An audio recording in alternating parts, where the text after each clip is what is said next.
Meu nome é Michael Thompson. Tenho 50 anos e sou pastor em uma pequena igreja batista localizada em Springfield, Missouri. Nasci e cresci aqui, e posso afirmar que conheço a maioria das famílias desta comunidade. Sempre procurei viver uma vida dedicada a Deus, sendo um marido fiel para minha esposa Ellen, e um pai presente para meus 2 filhos, Luke e Sarah. Jamais imaginei que um dia estaria diante de uma câmera para relatar algo que transformou completamente minha vida, e talvez até mesmo o curso da história. Tudo teve início numa manhã de domingo, em maio de 2022. Acordei cedo, como sempre fazia, para revisar meu sermão antes do culto das 9 horas. O tema daquele dia era Vigiai e Orai. Preparei uma mensagem sobre a importância de estarmos atentos aos sinais dos tempos. O que eu não sabia é que em poucas horas, viveria algo que ultrapassava tudo que já havia pregado.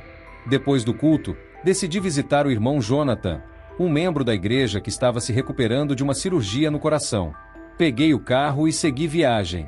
O dia estava lindo, céu azul, brisa leve de primavera e um sentimento de gratidão em meu coração. Cantava baixinho um antigo hino: Grandioso és tu, Senhor. Foi então que tudo aconteceu. Um caminhão em alta velocidade perdeu o controle em uma curva e veio direto na minha direção. O barulho dos pneus, o impacto e depois o silêncio. Tive a sensação de sair do meu próprio corpo. Não havia dor, nem medo, apenas uma paz inexplicável. Me vi acima do carro destruído, observando a cena do alto. Vi os paramédicos correndo, pessoas se aproximando, sirenes ao longe. Mas o que mais me marcou foi a sensação profunda de serenidade. Foi nesse estado que tudo começou a mudar. Uma luz intensa surgiu diante de mim, e dela emanava uma presença que me envolveu em amor e autoridade. Eu sabia, sem dúvida, que estava diante de Jesus Cristo. Não era uma visão ou um pensamento, era real. Ele estava ali. Olhou-me com profundidade, e senti como se minha vida inteira estivesse sendo lida por aquele olhar, sem condenação, apenas com amor puro. Eu não conseguia dizer nada. Queria me ajoelhar, chorar, agradecer, pedir perdão, tudo ao mesmo tempo. Mas antes que eu falasse, ele levantou a mão e disse, com uma voz suave e firme: Michael, escuta o que tenho para te revelar, pois os dias são maus e muitos serão enganados. Essas palavras marcaram o início da revelação que transformaria tudo. A cada frase que ele dizia, minha alma parecia ser atravessada. Era como se ele falasse direto ao meu espírito, além da compreensão humana. O ambiente era amplo, sem sol ou lua, a luz vinha dele, e iluminava tudo ao meu redor e dentro de mim. Senti um peso de responsabilidade como jamais havia experimentado. Entendi que toda a minha trajetória como pastor havia sido apenas preparação para aquele momento. Jesus estendeu a mão, e foi como se meu espírito fosse levado a um novo plano. Em segundos, nos encontrávamos diante de uma espécie de horizonte infinito. Abaixo, eu via o mundo, cidades, nações, rios, montanhas, como se fosse um imenso mapa vivo. Então ele disse: no meio do ano de 2025, surgirá um grande conflito entre as nações. Aquilo que está oculto será exposto, e o que é frágil, quebrará como barro. Enquanto falava, visões se desenrolavam diante de mim, tropas em movimento, aviões cruzando os céus, bombas caindo, cidades em chamas. O sofrimento humano era tangível. Chorei ao ver aquilo e perguntei, com a voz trêmula: Senhor, por que estás me mostrando isso? E ele respondeu: porque você precisa alertar o meu povo. Muitos serão seduzidos por palavras de paz, mas será uma paz enganosa. No meio do caos, surgiria uma figura que se apresentaria como o príncipe da paz, mas seria um lobo em pele de cordeiro, preparando o caminho para o filho da perdição. Meu coração disparou. Parte de mim queria recusar tudo aquilo, mas outra parte sabia. Esse era o meu chamado, ser uma voz clamando no deserto, convocando o povo à vigilância, arrependimento e fé.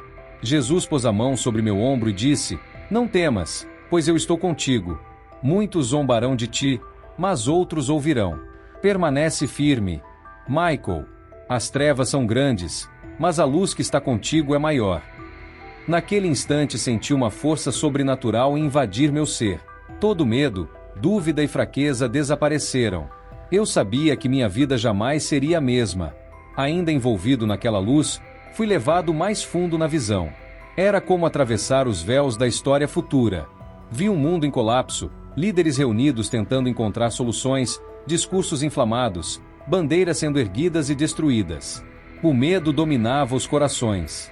Então surgiu uma figura carismática, com aparência nobre e palavras sedutoras. Ele prometia reconciliação, paz, esperança. E muitos o seguiam. Mas o Senhor ao meu lado sussurrou: olha além do que os olhos podem ver. E então meus olhos espirituais foram abertos ainda mais. Vi as trevas por trás daquele homem. Seu espírito era de engano. Vi tratados sendo assinados, poderes sendo concentrados, liberdades sendo trocadas por promessas vazias. Nascia ali uma nova ordem, aparentemente justa, mas fundamentada na mentira, pavimentando o caminho para o anticristo. Chorei. Quis fechar os olhos, mas não podia. Era preciso ver, era preciso saber. E a esperança, Senhor? Perguntei com o coração apertado. Ele me olhou com ternura e respondeu: enquanto houver fé, haverá esperança. Meu povo fiel resistirá. Eles ouvirão minha voz e eu os guardarei como a menina dos meus olhos. Vi então pequenos grupos espalhados pelo mundo, orando, jejuando, clamando. Eram como luzes na escuridão, pontos brilhantes nas trevas que cresciam. Entendi que mesmo nos dias mais difíceis, Deus manteria sua luz acesa nos corações daqueles que o amam. Quando a visão começou a se dissipar, senti um cansaço profundo. Era como se toda aquela revelação tivesse drenado minhas forças. Mas, mais do que tudo, senti um chamado. Eu precisava compartilhar aquilo. Precisava ser fiel à missão que me foi confiada. Ao final da visão, me vi novamente diante do Senhor, envolto por uma luz suave. Ele se aproximou, colocou a mão sobre meu ombro e me transmitiu uma paz tão profunda quanto a primeira. Meu coração ainda batia acelerado, minha mente tentando compreender tudo o que havia vivido. Mas uma coisa eu sabia com certeza: minha vida nunca mais seria a mesma. O toque de Jesus carregava uma ternura tão intensa, tão verdadeira, que por um momento, todo o peso do que eu havia visto se dissipou. Ele falou com calma, mas com autoridade: Michael, mostrei isso a você porque sua voz alcançará muitos. Você será como um sentinela, um atalaia que anuncia o perigo. Não se cale. Naquele instante compreendi a seriedade do chamado que me era confiado. Não se tratava mais apenas de liderar uma pequena congregação em Springfield. Era um envio para algo maior, uma missão que transcenderia paredes, púlpitos e multidões. Mas, Senhor, quem sou eu? Arrisquei perguntar. Sou um homem comum. Vão rir de mim, vão dizer que enlouqueci. Como posso alertar o mundo? Ele me olhou com compaixão e respondeu: meus profetas também foram desacreditados. Aqueles que anunciam minha verdade nem sempre são ouvidos. Mas eu estarei contigo. Você falará, e os que tiverem ouvidos espirituais compreenderão. Os demais, entregue em minhas mãos. Essas palavras me fortaleceram, mesmo que dentro de mim houvesse um misto de temor e humildade. Pensei nas pessoas da minha igreja, em meus amigos, em minha família. Como explicar o inexplicável? Como traduzir o espiritual com palavras humanas? Enquanto esses pensamentos me atravessavam, Jesus me mostrou algo mais. Diante de nós surgiu um enorme relógio, diferente de qualquer um que eu já tenha visto. Era como se estivesse fora do tempo, celestial. Os ponteiros se aproximavam de um horário exato. Não precisei que ele explicasse. Eu sabia. O tempo estava se cumprindo. Os eventos que me foram revelados estavam prestes a acontecer. O plano de Deus avançava. Então ele disse: volte. Ainda não é a sua hora. Há muito a ser feito. E lembre-se, estarei com você todos os dias, até o fim. Senti como se estivesse sendo puxado suavemente de volta, como se uma força invisível me atraísse novamente para o mundo físico. Os sons ao meu redor começaram a retornar: sirenes, vozes apressadas, o vento passando pelas ferragens do carro. Abri os olhos devagar. Estava deitado sobre uma maca, cercado por paramédicos com olhares ansiosos. Por fora eu era só mais uma vítima de um acidente. Mas por dentro, havia um fogo aceso. Uma convicção que ninguém ali podia ver. Quando finalmente recobrei a consciência, olhei para o céu acima de Springfield. O azul parecia diferente, carregado de significado. Cada nuvem, cada raio de sol, me lembrava do que tinha vivido. Um dos socorristas se aproximou. Sr. Thompson, consegue me ouvir? Disse. ajustando a máscara de oxigênio. Assenti com a cabeça, sem conseguir falar. Minha garganta estava seca, mas minha alma estava em chamas. Fui levado ao hospital. A equipe médica se espantava com o fato de eu ter sobrevivido com apenas ferimentos leves, considerando o estado do carro. Foi um milagre, diziam. E dentro de mim, eu sabia que sim. Mas o maior milagre não foi físico, foi espiritual. O que meus olhos haviam visto jamais poderia ser esquecido. Naquela noite, já no leito do hospital, revivi tudo mentalmente. O acidente, o desprendimento do corpo, o encontro com Cristo, as palavras, a visão do relógio, tudo ainda tão vívido, como se estivesse acontecendo ali mesmo. Mas junto com a lembrança, vinha um fardo. Como contar? Como fazer as pessoas entenderem que não era fruto de trauma ou imaginação? Pensei em quantos ririam, quantos me chamariam de louco. E me pus a chorar. Não por medo, nem por tristeza, mas por sentir a imensidão da responsabilidade que me fora dada. Senhor, sussurrei, me guia, dá-me palavras, dá-me coragem, que eu diminua e tu cresças. Naquela noite o descanso veio lentamente, e mesmo nos sonhos, as imagens voltavam, as multidões em aflição, o falso pacificador, os grupos fiéis que oravam escondidos. Eu acordava em oração, clamando por discernimento. Na manhã seguinte, quando a luz entrou pela janela do quarto, eu soube, o tempo de silêncio havia acabado. Era hora de falar. Começaria pelos que estavam mais próximos. Recebi alta 2 dias depois. Voltei para casa ainda sentindo o impacto físico do acidente, mas, muito mais do que isso, carregava um peso espiritual que ninguém via. Ellen me recebeu com lágrimas e um abraço forte. Nossos filhos estavam ali também, aliviados por me verem bem. Mas algo em mim havia mudado, e eles percebiam. Naquela noite nos reunimos na sala como fazíamos tantas vezes. Mas havia um silêncio diferente, como se todos soubessem que algo sagrado estava prestes a ser dito. Ellen quebrou o silêncio. Michael, o que aconteceu? Eu sei que foi mais do que um acidente. Respirei fundo. Meu coração acelerado tentava acompanhar as palavras que vinham à mente. Querida, crianças, eu vi o Senhor. Minha voz falhou. Estive diante dele, ouvi sua voz, e ele me mostrou o que está por vir. Os olhos de Ellen se encheram de lágrimas. Mas não de medo, de reverência. Como se em seu íntimo ela já soubesse. Luke e Sarah me olhavam, tentando entender. E então, com cuidado, comecei a contar, desde o acidente, a saída do corpo, até o encontro com Jesus e as visões, o conflito que se aproxima em 2025, o surgimento do falso mediador e o grande engano que se espalhará. Enquanto falava, sentia uma paz incomum. O Espírito Santo me dava clareza. Ao final, disse: sim, é assustador, mas há esperança. Ele prometeu estar conosco. Ele protegerá os seus. Houve um silêncio profundo. Ellen apertou minha mão e disse com firmeza: se Deus te mostrou tudo isso, é porque confia em você. E nós estaremos ao seu lado, aconteça o que acontecer.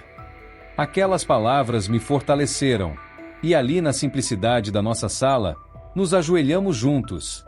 Oramos pedindo sabedoria, coragem e a oportunidade de compartilhar sem medo. Naquela noite decidi que minha congregação seria o primeiro passo. Eles eram minha família espiritual. E ali havia corações prontos para ouvir. O domingo seguinte chegou rápido. Enquanto me preparava para o culto, senti como se estivesse diante de uma montanha, sem saber se no topo encontraria compreensão ou rejeição. Passei a noite anterior em oração, buscando cada palavra, cada direção. No fundo do meu ser, uma certeza havia se firmado. Não havia mais como voltar atrás. O Senhor me deu uma missão, e eu precisava cumpri-la, ainda que o mundo não entendesse. O peso do que eu carregava era tão intenso que minhas mãos tremiam ao abrir a Bíblia naquela manhã. O templo estava cheio.